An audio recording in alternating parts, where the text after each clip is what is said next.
Hello everybody. Last year 2025లో EAP సెట్లు ఇచ్చిన క్వశ్చన్ ఇది. క్వశ్చన్ ఏంటంటే, if the distance of a variable point from a point A of 2, 2 is twice the distance of p from y axis, then the equation of locus of p is. So basically locus అనే topic నుంచి ఒక్క question కన్ఫామ్గా ఉంటుంది AP ఎంసెట్లో. Every సెషన్లో కన్ఫామ్గా question ఇస్తాడు. So locus అంటే ఏంటి అని ఫస్ట్ చూస్తే, locus means it's a condition అనమాట. సో వాడు ఒక కండిషన్ మెన్షన్ చేస్తాడు, ఆ కండిషన్ బేస్ చేసుకొని ఒక ఈక్వేషన్ డిరైవ్ చేయగలగాలి.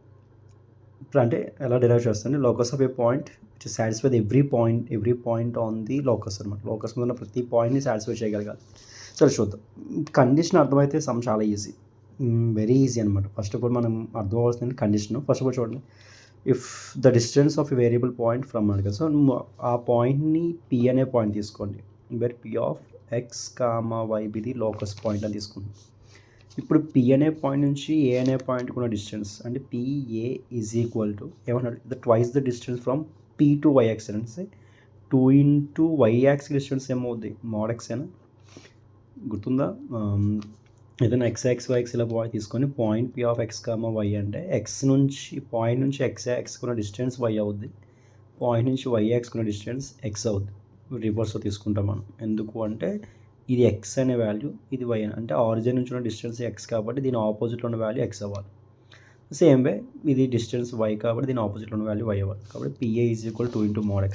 స్క్వేరింగ్ అని బోత్ సైడ్ చేస్తే PA square is equal to 4x square అవుతుంది. PA square means from P to the distance of a point, distance between the points P and A.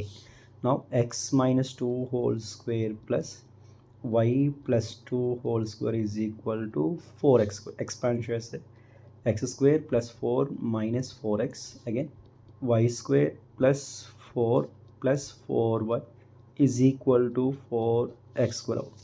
Terms and right side mentioned, x square minus 4x square అంటే 3x square minus y square plus 4x minus 4y minus 8 is equal to 0. So that is the required answer.